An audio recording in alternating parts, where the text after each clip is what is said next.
Hello students. स्वागत है आपका हमारे यूट्यूब चैनल पे, झार यूनिवर्सिटी पे। आपको all types of exam related notifications और भी exam form fill up notification, result notification, ये सब सारा नोटिफिकेशन तो आपको इस प्लेटफॉर्म पे मिल ही जा रहा है। साथ ही साथ आपको कोर्स भी ऑफर किया जा रहा है इस प्लेटफॉर्म पे। स्टूडेंट्स, बहुत ही अच्छा कोर्स है, आप लोग डेली टाइम निकाल करके इसको देखिए। अभी तो मैं ओरिएंटेशन सेशन ले रहा हूँ, आपको बस इंट्रोड्यूस करा दे रहा हूँ सब्जेक्ट के बारे में। बाद में इसका फुल लेंथ कोर्स अपलोड होते चला जाएगा। ठीक है स्टूडेंट्स, तो मैं अमन वर्मा आपका पूरा कवर अप कराने वाला हूँ। ठीक है, ये हमारे प्लेटफॉर्म के बारे में कुछ बेसिक डिटेल्स। स्टूडेंट्स, मैं आपको बता देता हूँ, मैं जो सेमेस्टर के लिए आपको पढ़ाऊंगा, ऐसा नहीं है कि सेमेस्टर के लिए ही सिर्फ रहेगा। और भी आप अगर कोई कॉम्पिटिटिव एग्जाम देते हैं, जैसे कि जेपीएससी हो गया, जेएसएससी हो गया, मतलब इतिहास से रिलेटेड कोई भी रिलेटेड एग्जाम अगर आप देते हैं, तो वो आपका कवर अप हो जाए, ये मेरा टारगेट रहेगा, मोटिव रहेगा। तो जैसा कि आप लोगों ने पहले तो पढ़ा ही होगा, 11 12 में ऑब्वियसली आपने पढ़ा होगा, तो मैं उसे स्टार्टिंग से फिर से कवर अप कराना शुरू करूंगा। क्या करूंगा, कवर अप का मतलब ये नहीं, ब्रीफ नहीं जाऊंगा, ज़्यादा डीप नहीं जाऊंगा, लेकिन बेसिकली कवर अप ऊपर ऊपर जरूर कराऊंगा, जिससे आपका रिवाइज हो जाए। पहले मैं चाहूंगा आपका विषय में रुचि बढ़ाना, इंटरेस्ट बढ़ाना। आप इतिहास पढ़ रहे हैं, ठीक है, इतिहास किसी भी चीज़ का अच्छा ही होता है। तो अगर आप इतिहास पढ़ रहे हैं, तो पहले उसके बारे में आप ब्रीफ जानिए। और आपको तो भारतवर्ष के बारे में इतिहास पढ़ना, आपके सिलेबस में लिखा हुआ पहला जो इकाई है, आप देख सकते हैं, पहला ही इकाई जो है, पहला जो इकाई है आपका भारतवर्ष की अवधारणा। तो स्टूडेंट, आपको तो भारत के इतिहास पढ़ना है, ये तो और भी ज़्यादा रुचि वाला विषय होने वाला है। तो आप लोग ईमानदारी से बस जो भी सेशन में लूँ, वो आप लोग करते चले जाए। मैं आपको विश्वास दिलाता हूँ कि आपका इंटरनल और सेमेस्टर एग्जाम की रिस्पॉन्सिबिलिटी मेरी। कैसे कंप्लीट कराना है, कैसे क्या कवर अप कराना है, वो मेरी जिम्मेदारी है। बस आपको फॉलो अप करते चले जाना है। स्टूडेंट, मैं एक बात बता देता हूँ, मैं ऐसा नहीं बोलता हूँ कि जो मैं पढ़ा रहा हूँ वो आ जाएगा, या जो मैं कराता हूँ वही आएगा। लेकिन मैं आपको इतना विश्वास दिला देता हूँ कि इससे बाहर से, अब ऐसा तो नहीं है जो मैं पढ़ाऊँ वो सिमिलर क्वेश्चंस हो जाए, उसको थोड़ा सा बदल करके एग्जाम में आए, ऐसा हो सकता है। तो मैं प्रीवियस ईयर क्वेश्चन के बेसिस पे भी आपको कवर अप करा दूंगा, तो आप लोग परेशान बिल्कुल नहीं होइएगा। अब क्या है, एक बात और मैं बता देता हूँ कि अभी सिलेबस काफ़ी चेंज हुआ है। न्यू पैटर्न, शायद कुछ कुछ सिलेबस काफ़ी चेंजेस हुआ है, कुछ कुछ चेंजेस आया है, कुछ कुछ। तो मैं आपको न्यू पैटर्न्स पे पढ़ाऊंगा, न्यू पैटर्न्स के आधार पे ही सारा कुछ कवर अप कराऊंगा। और एक बात और है कि अगर मुझे सिर्फ सिलेबस कवर अप कराना रहेगा स्टूडेंट, तो मैं चाहूँ तो डेली का एक सेशन लूँ और एक एक मॉड्यूल को ख़त्म करा दूँ। ठीक है, एक मॉड्यूल में भारतवर्ष की अवधारणा आप देख सकते हैं। तो और भारतवर्ष को समझना, भारतवर्ष की अवधारणा और नामकरण, ये 3 टॉपिक है। तो मैं चाहूँ तो एक सेशन 1 घंटे का ले लूँ, तो ये कवर अप हो सकता है। ठीक है, 1 आवर्स का अगर कोई मैं सेशन ले लूँ, तो ये कवर अप हो सकता है। लेकिन मैं आपको पहले इस पे इंटरेस्ट जताऊंगा, दिलाऊंगा, सब्जेक्ट के प्रति पहले आपका इंटरेस्ट, रुचि आपको बढ़ाऊंगा। दूसरा मैं क्या करूंगा कि जो आपने 11 12 में पढ़ा, ऐसा नहीं है कि ये भारतवर्ष की अवधारणा हो या भारतवर्ष के नामकरण कैसे हुआ, ये आप अभी पढ़ रहे हैं। आपने पहले भी पढ़ रखा है, मैंने भी पढ़ा है, आपने भी पढ़ा, सभी लोगों ने पढ़ा है। लेकिन क्या होता है कि अभी उसको थोड़ा सा फॉलो अप करना पड़ेगा, जो आपने पहले पढ़ रखा है। माइंड काफ़ी रिफ्रेशमेंट हो गया होगा 12 के बाद, अगर आपने ग्रेजुएशन में एडमिशन लिया हो तो उसको अभी पहला क्या है कि कवर अप लाइन पे लाना। तो ठीक है स्टूडेंट, कोई भी डाउट हो, कुछ भी हो, आप डायरेक्ट मेरे से कांटेक्ट कर सकते हैं। ठीक है, 65174147, ये मेरा नंबर हुआ, व्हाट्सएप नंबर और कांटेक्ट नंबर है। कोई भी डाउट हो, आप कभी भी बेझिझक कॉल करके पूछ सकते हैं। मैं आपका इसका हैंड रिटन नोट्स और पीडीएफ भी अपलोड कर दिया करूंगा ग्रुप में। थोड़ा सा ओरिएंटेशन सेशन है, तो मैं ज़्यादा तो नहीं, लेकिन मैं आपको ब्रीफ बता देता हूँ। और विद इन 2 डेज, 1 से 2 दिन के अंदर हम लोग अपलोड करना स्टार्ट कर देंगे स्टूडेंट्स। हम लोग जो है इस पे चैनल पे रेगुलर क्लासेस का वीडियो अपलोड करना स्टार्ट कर देंगे। अगर आप लाइव क्लासेस के लिए इंटरेस्टेड है तो कमेंट करके ज़रूर बताएं। अगर क्लास में कुछ समझने में दिक्कत हो रहे हो या आप चाहते हो, देखिए स्टूडेंट, ये क्लास मेरे लिए नहीं है, ये क्लास आपके लिए है। ये क्लास जो है फुली डिजाइन आपके लिए है। अगर आपको किसी भी तरह का, अगर मैं बताता हूँ, मैं पढ़ाता हूँ, आप लोग चाहते हैं कि नहीं सर इसमें थोड़ा सा और ये आपको कर लेना चाहिए जिससे अच्छा हो, तो फीडबैक आप बेझिझक दे सकते हैं, ठीक है। कमेंट सेक्शन में भी दे सकते हैं, व्हाट्सएप ग्रुप के थ्रू भी दे सकते हैं, या मेरा नंबर दिया हुआ है, आप नंबर के थ्रू भी दे सकते हैं, कोई दिक्कत नहीं है, ठीक है। ओके, आप नंबर के थ्रू भी दे सकते हैं। कोई भी दिक्कत हो कभी भी आप बेझिझक पूछिए और कर सकते हैं। तो चलिए स्टूडेंट, थोड़ा अब आगे बढ़ते हैं।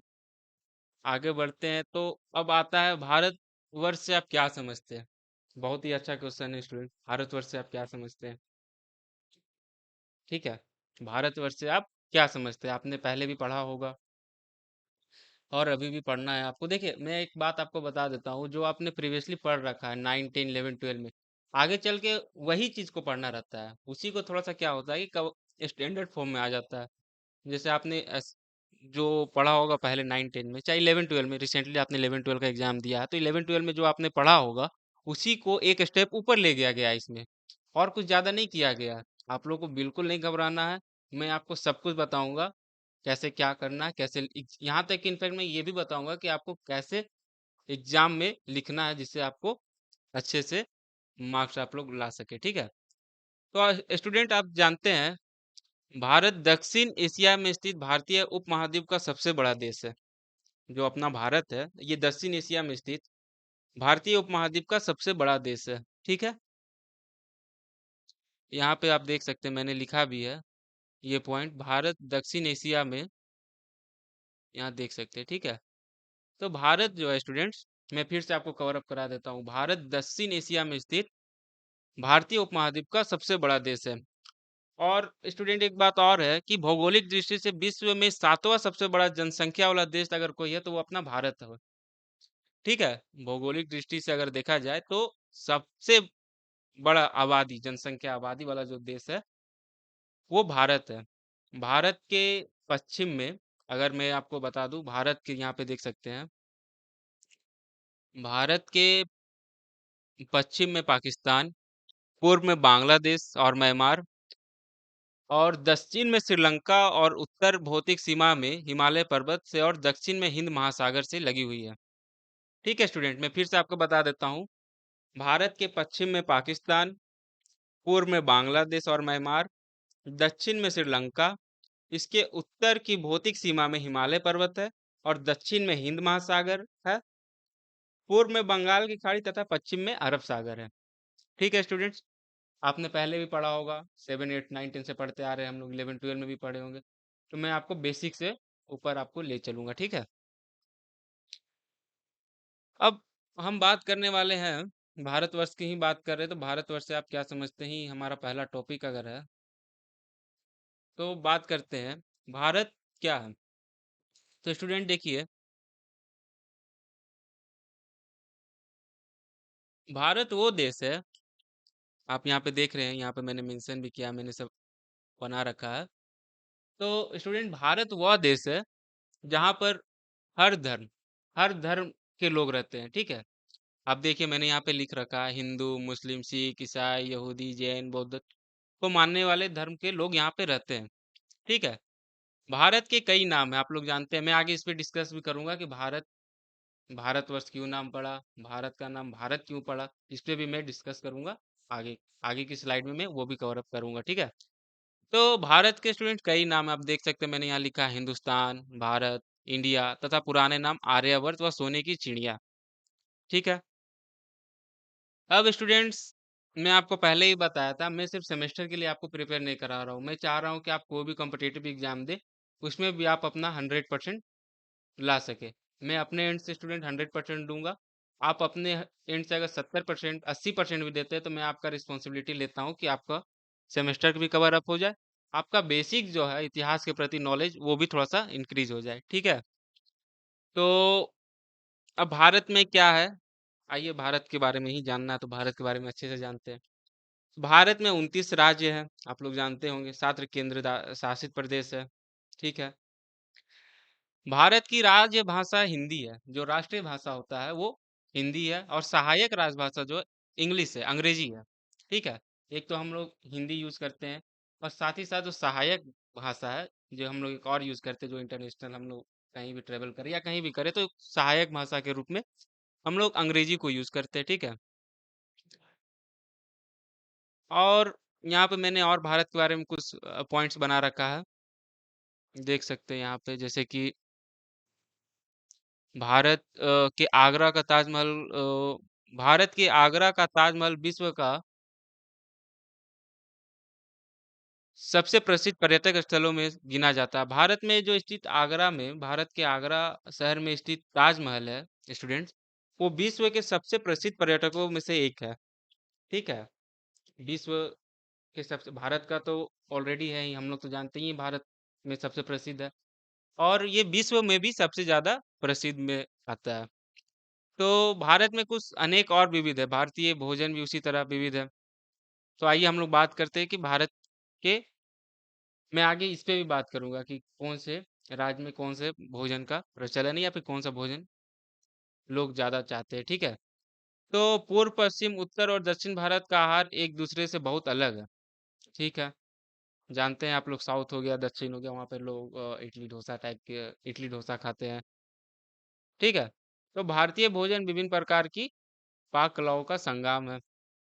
उसी तरह और भी कुछ इसमें हम लोग जोड़ सकते हैं, जैसे विभिन्न राज्यों का विभिन्न भाषाएं हैं, विभिन्न अ, भाषाएं, विभिन्न कल्चर है। ठीक है,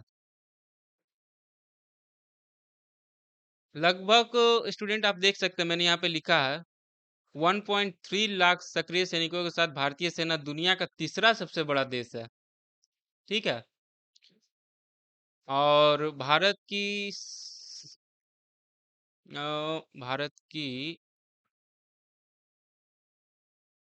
यहाँ पे देखिए मैंने एक और पॉइंट लिखा है स्टूडेंट, भारत में, आप लोग इसमें से कवर अप कर लीजिएगा, मैं ज़्यादा मतलब आपको पॉइंट बाय पॉइंट बता रहा हूँ। यहाँ देखिए मैंने लिखा है, भारत के राष्ट्रपति भारतीय सशस्त्र बलों के सर्वोच्च कमांडर है। ठीक है, आप लोग इस पे सोचिएगा, मैं अगले वीडियो पे इस पे कवर अप करूंगा, क्या इसके बारे में मैं आपको डीपली बताऊंगा, गहराई से बताऊंगा। ठीक है, तो अब अलग अलग राज्य के बारे में, अलग अलग भोजन के बारे में हमने जाना, अलग अलग भाषाओं के बारे में हमने जिक्र किया। उसी तरह भारत के जो एक साल होते हैं, इसमें बहुत सारे पर्व त्योहार भी मनाए जाते हैं। कुछ पर्व त्योहार ऐसा है कि पूरे भारतवर्ष में मनाए जाते हैं, कुछ कुछ पर्व ऐसा भी है जो हमारे राज्य का कुछ स्पेसिफिक हो, या हमारे, जैसे झारखंड में कर्मा हो, कर्मा पर्व जो आने वाला है अभी, वो हो गया। इसी तरह भारत का देखिए, यहाँ पे नीचे में लिखा हुआ भी है, यहाँ पर अ, यहाँ, और यहाँ मैंने लिखा है, यहाँ भांति भांति के लोक नृत्य व नृत्य होते हैं, या अनेक भाषाएं बोली जाती है। ये भी बहुत ही सत्य बात है स्टूडेंट, भारत में बहुत तरह की भाषाएं बोली जाती है, जो कि मैं अगले सेशन में कवर अप करूंगा। ठीक है, ओरिएंटेशन सेशन स्टूडेंट, मैं आपको ज़्यादा डीप नहीं बता पाऊंगा, मैं सिर्फ आपको इंट्रोड्यूस करा दे रहा हूँ क्या क्या कवर अप होने वाला और कैसा सेशन रहने वाला है। ठीक है, तो अब स्टूडेंट्स एक पॉइंट आता है, भारत देश को भारतवर्ष क्यों कहते हैं। मैंने यहाँ पे भारतवर्ष से आप क्या समझते हैं बताया, थोड़ा इससे पहले भी रखा जा सकता था, लेकिन चलिए ठीक है, आपके मन में प्रश्न उठ रहा होगा, इसीलिए मैंने इसे बाद में डाला कि भारत को भारतवर्ष क्यों कहते हैं। तो भारतवर्ष या भारत नाम, आप देख सकते हैं, मैंने 2 पॉइंट लिखा है। ठीक है, पॉइंट तो अनेक हो सकते हैं, मैंने 2 पॉइंट अभी यहाँ पे मेंशन किया है, आगे पढ़ेंगे तो आगे अगर इस पे जिक्र किया जाए, हम लोग और आगे ब्रीफली भी डिस्क्राइब करेंगे, तो मैंने 2 पॉइंट अभी यहाँ पे दे रखा है। भारतवर्ष या भारत नाम प्रथम जैन तीर्थंकर भगवान ऋषिदेव के पुत्र भरत के नाम पर पड़ा। ठीक है, आपने जैसा देख सकते हैं, मैंने यहाँ पे मेंशन भी किया है।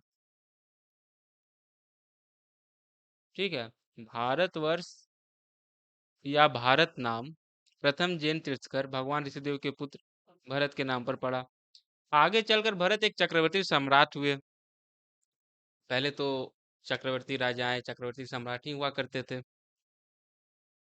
भारत एक ऐसे सम्राट थे, ऐसे चक्रवर्ती सम्राट थे जिन्होंने चारों दिशाओं की भूमि का स्वामी कहा जाता था। वो जो थे भारत के चारों दिशाओं के स्वामी उन्हें कहा जाता था। प्रथम चक्रवर्ती सम्राट भारत के नाम पर ही इस देश का नाम भारतवर्ष पड़ा। ठीक है, एक पॉइंट तो मैंने यहाँ पे लिखा है, वो है, ये हो गया। दूसरा भी भरत, राजा भरत के नाम पे ही है। ठीक है, दूसरा भी जो मैंने मेंशन किया है वो राजा भरत के नाम पे ही है, तो कोई दिक्कत नहीं है। यहाँ पर चक्रवर्ती नामक राजा। ठीक है, तो महाभारत के अनुसार लोकप्रिय कहानी कहती है कि भारत चक्रवर्ती नामक राजा के नाम पर भारत को भारतवर्ष कहा जाता है। भरत एक महान और भारत वंश के संस्थापक और पांडवों कौरवों के पूर्वज थे। ठीक है, महाभारत के दृष्टि से अगर देखा जाए तो भारत भरत जो थे भरत वंश के संस्थापक और पांडव और कौरवों के पूर्वज रहे।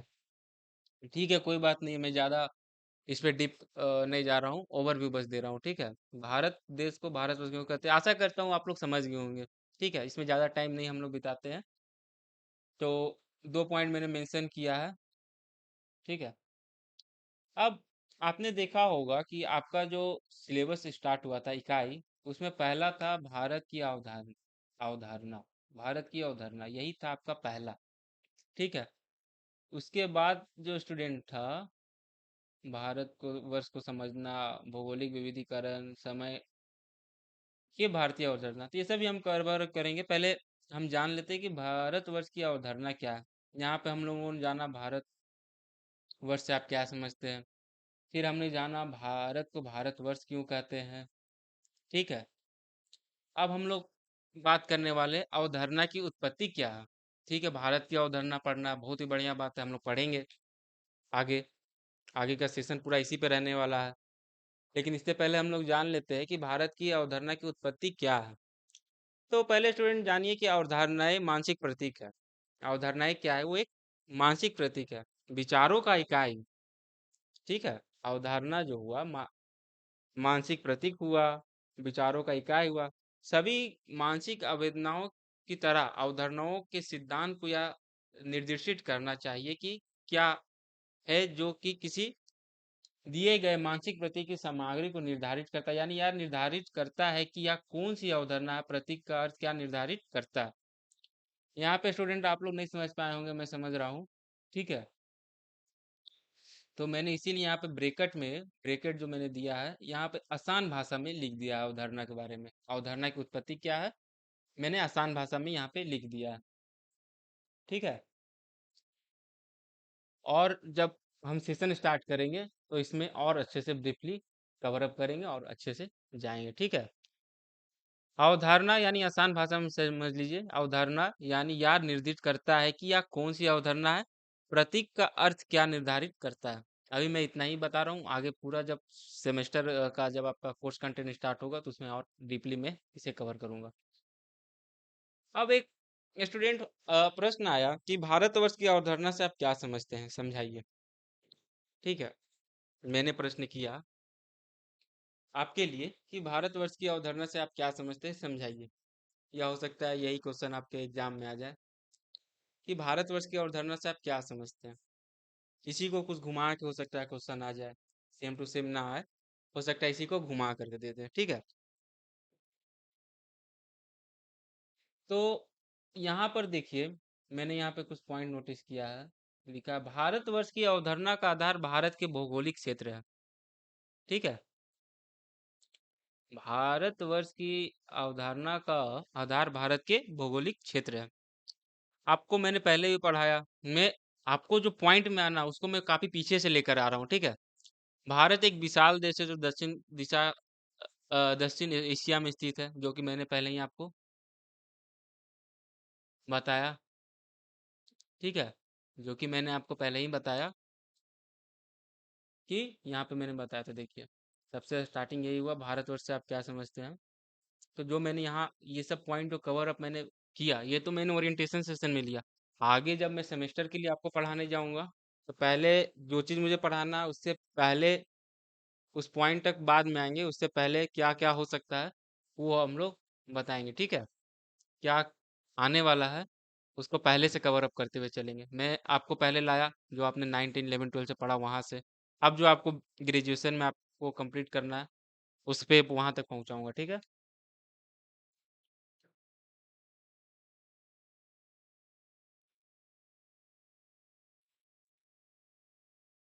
अब यहाँ पे देखिए मैंने उसी को शॉर्ट करके लिखा। यह देश, भारत देश जो है अपना,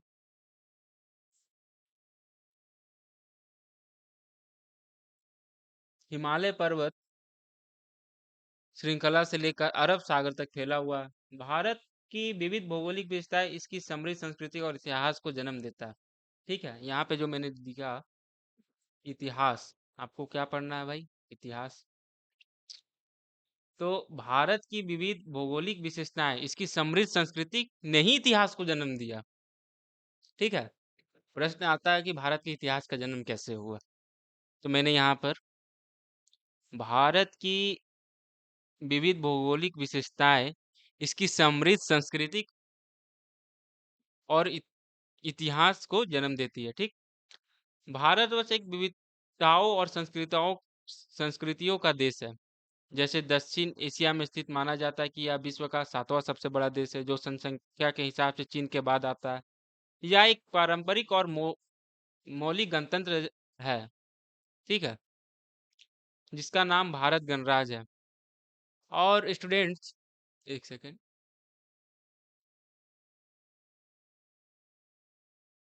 और स्टूडेंट्स, भारतीय सभ्यता और इतिहास में विशाल सांस्कृतिक और ऐतिहासिक विभाजन है। तो अब इसका अर्थ क्या हुआ? भारतीय सभ्यता और इतिहास में विशाल सांस्कृतिक और ऐतिहासिक विभाजन है। जितना भी पॉइंट है जो मैंने अभी ऊपर ऊपर कवर अप किया है, इसको मैं जब सेशन लूंगा फुल डीपली कवर अप कराऊंगा। आप लोग परेशान मत होइए, ठीक है। जब मैं सेशन लूंगा तो सब कुछ पे डीपली कवर अप कराऊंगा कि भारतीय सभ्यता और इतिहास। आप सोचेंगे कि सर ने बताया भारतीय सभ्यता और इतिहास में विशाल संस्कृति और ऐतिहासिक विभाजन है, तो भाई क्या विभाजन हो सकता है? प्रश्न उठता है कि क्या विभाजन हो सकता है। तो ये सब हम लोग जब हमारा क्लासेस स्टार्ट होगा तो हम लोग इसको जरूर कवर अप कराएंगे, ठीक। अब स्टूडेंट, भारतवर्ष की अवधारणा एक व्यापक और गहरी धारणा है। ठीक है। भारतवर्ष की अवधारणा एक व्यापक और गहरी धारणा है जो भारतीय उपमहाद्वीप की सांस्कृतिक, ऐतिहासिक और भौगोलिक एकता को दर्शाती है। स्टूडेंट, जब मैंने सेशन को स्टार्ट किया उस टाइम पे मैंने बताया था कि भारतवर्ष जो है,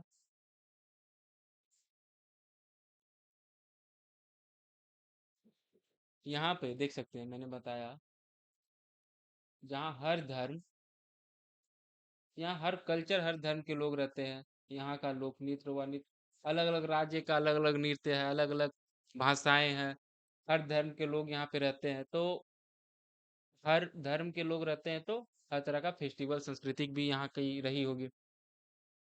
तो ये जो भारत का अवधारणा है वो भारतीय उपमहाद्वीप की संस्कृति, ऐतिहासिक और भौगोलिक एकता को दर्शाता है। यह समझने के लिए कुछ प्रमुख बिंदुओं पर ध्यान देना आवश्यक है।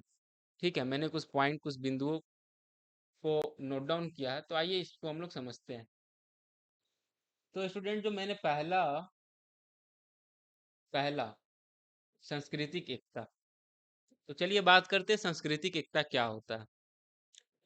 तो भारतवर्ष का मतलब केवल भौगोलिक क्षेत्र नहीं है, बल्कि यह विभिन्न संस्कृतियों, भाषाओं, धर्मों और परंपराओं का संग्राम भी है, जो मैंने संगम भी है, जो मैंने आपको बताया था स्टार्टिंग में ही। यह विविधित भारत को एक अद्वितीय सांस्कृतिक पहचान प्रदान करती है, भारत को एक अलग पहचान बनाती है, एक अलग आइडेंटिफिकेशन देती है। ये जो संस्कृति है हमारा, ये भारत को एक अलग आइडेंटिफिकेशन देते हैं। ठीक है। इस पे और विस्तृत हम लोग चर्च करेंगे जब हमारा सेशन स्टार्ट होगा। तो अब हम लोग विद्यार्थियों बात करने वाले हैं ऐतिहासिक परंपरा का। चलिए दूसरा पॉइंट जो हमारा है,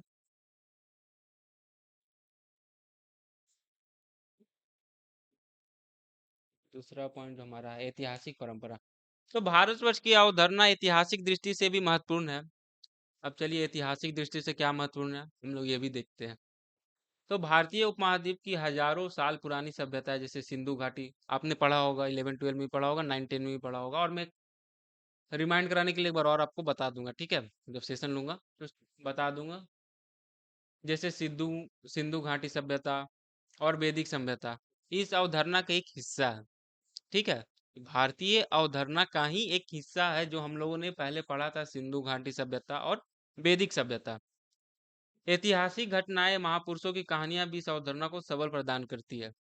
जो महापुरुष के बारे में हम लोगों ने पढ़ा, कोई भी ऐतिहासिक घटनाओं के बारे में हम लोगों ने पढ़ा, वो भी एक सबल प्रदान कराती है। ठीक है, अब चलिए दो चीजों ने हम लोगों ने कवर अप किया। अब तीसरा जो है, एक तीसरा जो हमारा पॉइंट है, भौगोलिक क्षेत्र। तो भारतवर्ष का भौगोलिक क्षेत्र भारतीय उपमहाद्वीप क्षेत्रों का संदर्भित करता है। भौगोलिक क्षेत्र क्या होता है? तो भारतवर्ष का भौगोलिक क्षेत्र भारतीय उपमहाद्वीपों को संदर्भित करता है। जैसे वर्तमान भारत, पाकिस्तान, बांग्लादेश, नेपाल, भूटान और श्रीलंका शामिल है।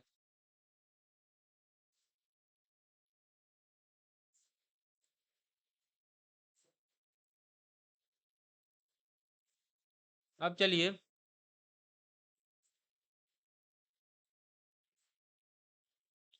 यह क्षेत्र पहाड़ों, नदी और अन्य प्राकृतिक विशेषताओं से भरा हुआ है, जिसे विविधता को बढ़ाता है। अब स्टूडेंट, ये जो भौगोलिक है उपमहाद्वीप को सब, अब ये क्या इनकी विशेषता है जो इनको बढ़ावा दे रहा है, एक पहचान दे रहा है? तो यहाँ पे मैंने दिया, यह क्षेत्र पहाड़ों, नदी और अन्य प्राकृतिक संरचनाओं से भरा पड़ा है, जिसके कारण इसे एक अलग पहचान, अलग विविधता को बढ़ाता है। ठीक है, अब स्टूडेंट भारत की अवधारणा में एक पॉइंट और आता है। यहाँ पे देख सकते हैं कि राजनीतिक और सामाजिक दृष्टिकोण। आप जानते हैं भारत बहुत ही बड़ा लोकतांत्रिक देश है, तो राजनीतिक और सामाजिक दृष्टिकोण पे भी हम लोग नजर डालते हैं। ठीक, तो स्वतंत्रता संग्राम के समय भारतवर्ष की अवधारणा ने एक राजनीतिक और सामाजिक एकता का रूप लिया। राजनीतिक और सामाजिक एकता, आप समझ सकते हैं यहाँ पे राजनीतिक और सामाजिक एकता।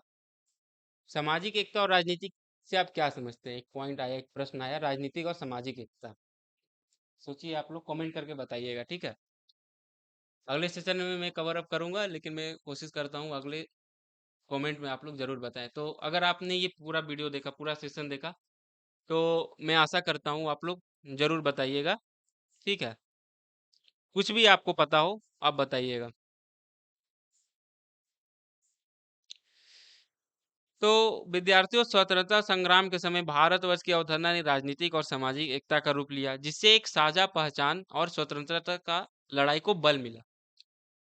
अब स्वतंत्रता के लिए जो हम लोग लड़ाई लड़े, स्वतंत्रता के लिए हुआ, तो उसमें क्या हुआ? एक सामाजिक एकता का बहुत ही ज्यादा महत्वपूर्ण, और एक राजनीतिक, जिन्होंने हमें बल दिया आगे बढ़ने के लिए।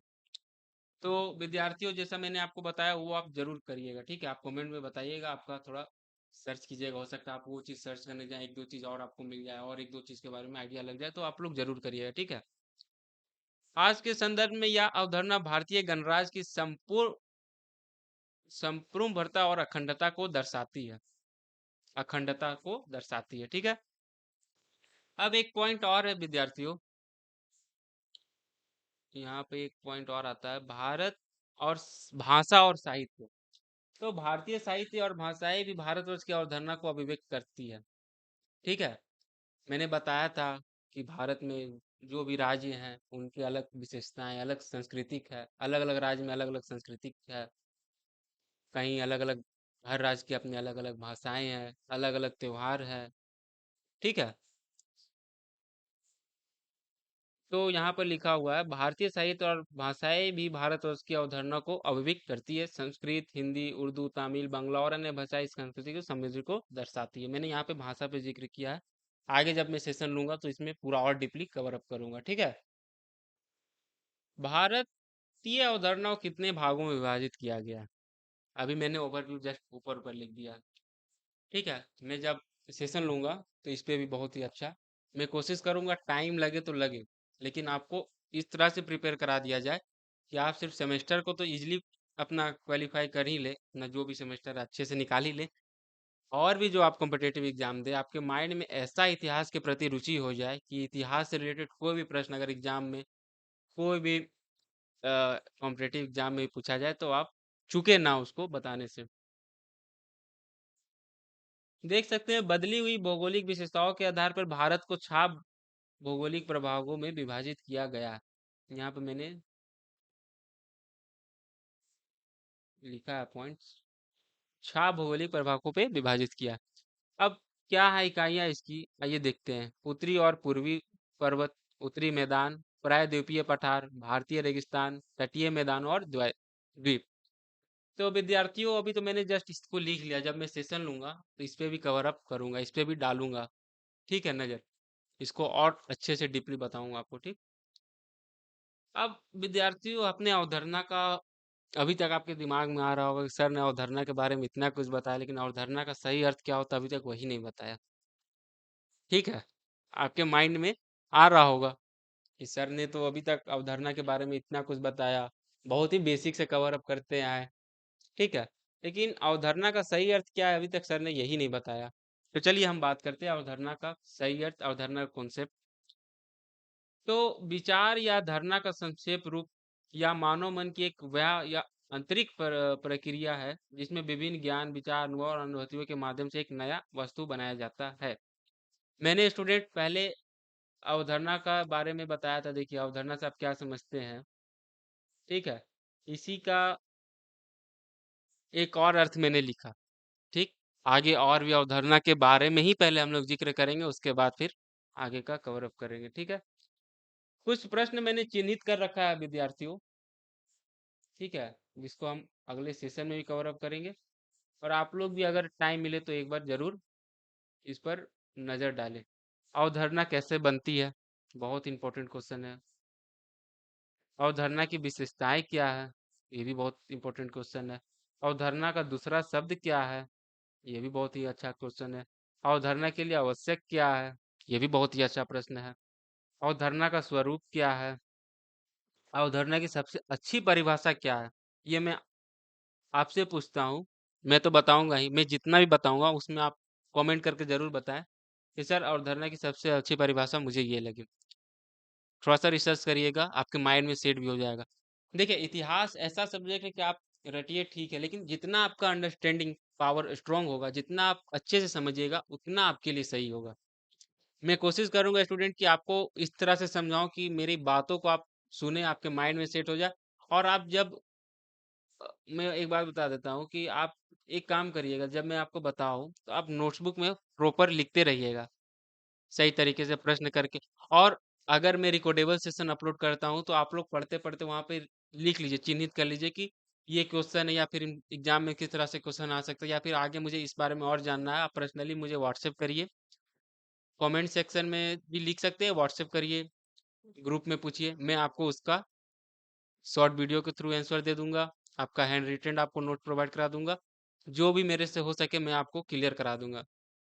ठीक है, मेरा मोटिव, मेरा इंटेंशन, मेरा इरादा है कि आपको क्लियर कराना कॉन्सेप्ट। तो आप अगर रिकॉर्डेबल सेशन देख रहे हैं, आपने नोट्स बनाना स्टार्ट किया, तो अपने डायरी में साइड में कहीं पे लिख लीजिए कि सर से मेरे को ये क्वेश्चन पूछना है या मुझे ये जानना है। अगला क्या है, अवधारणा का उद्देश्य क्या है। ये मैंने क्वेश्चन बनाया विद्यार्थियों इसलिए क्योंकि जो मैंने कॉन्सेप्ट अभी तक लाया उसमें मेरे माइंड में ये सब क्वेश्चन आया। ठीक है, अवधारणा क्या है और इसके प्रकार, अवधारणा सिद्धांत क्या है, अवधारणा की उत्पत्ति कैसे हुई, और अवधारणा और परिभाषा में क्या अंतर है।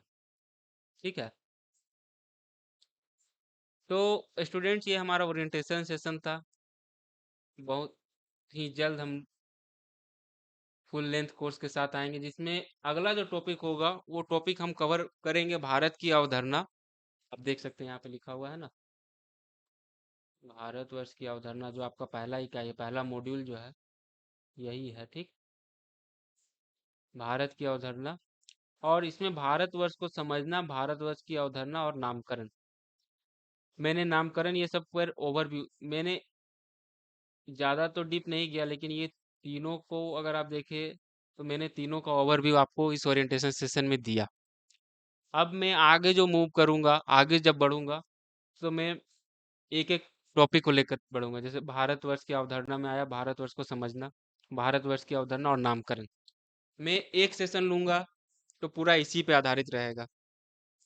दूसरा रहेगा वो, जो सेशन लूंगा वो रहेगा, तीसरा जो आपने देखा वो रहेगा। डाउट क्लियरिंग सेशन रहेगा, पूरा समराइज कोर्स का सेशन रहेगा। अगर आप लोग इंटरेस्टेड स्टूडेंट तो हमारा ऐप भी है, आप लोग बता सकते हैं, हम उसमें भी क्लासेस लेना स्टार्ट करेंगे। अगर आप लोग उसमें क्या है कि लाइव सेशन रहेगा, तो आप लोगों को कहीं डाउट हुआ कुछ हुआ तो आप लोग पूछ सकते हैं। तब तक के लिए स्टूडेंट यूट्यूब में ही आप कमेंट सेक्शन में कुछ डाउट हो, कुछ क्लियर करना चाहते हो डाल सकते हैं। क्लासेस में कुछ प्रॉब्लम आया हो, क्लासेस संबंधित कुछ और भी एड ऑन कराना चाहते हैं फीचर्स, तो आप बता सकते हैं। कहीं पढ़ाने का तरीका आपको लगे कि सर, जैसा मैंने पहले स्टार्टिंग में ही बताया, ये क्लास आपके लिए है, ये क्लास बिल्कुल आपके लिए है। तो आपके अनुसार ही मैं चलूंगा, पढ़ाऊंगा मैं, ठीक है, लेकिन आपको जैसा सुविधा हो मैं वैसा पढ़ाऊंगा, वैसा करूंगा, ठीक है। तो बेझिझक स्टूडेंट कमेंट सेक्शन में बताएं, आप मेरे से कांटेक्ट करके बताएं, ठीक है। आशा करता हूँ आपको ये सेशन अच्छा लगा हो। आगे की सेशन के लिए मैं उम्मीद करता हूँ कि आप लोग ज़्यादा से ज़्यादा जुड़ेंगे, अपने दोस्तों के साथ शेयर करेंगे, लाइक शेयर और सब्सक्राइब हमारे चैनल को करेंगे, ठीक है। धन्यवाद स्टूडेंट, हमसे जुड़ने के लिए धन्यवाद।